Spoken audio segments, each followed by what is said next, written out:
Hey friends! So went to Dollar Tree yesterday. As I said in my last video, I'm kind of winding down on my Dollar Tree shopping only because here in Southern California, their prices have gone up and I don't think their quality has gone up. So if I'm going to be paying $3, $5, $7, $9 for something, I would prefer to go to like a department store and get a little bit higher quality for that price, like Target or Walmart, something like that.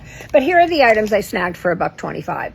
Dermacill's Melon Jelly Cleanser, sulfate-free, melon extract glycerin, purify and smooth. I love this stuff. $1.25. From Le Mercury, which is a makeup company that actually is really not too bad. It's pretty much on par with e.l.f. or one of those that I found.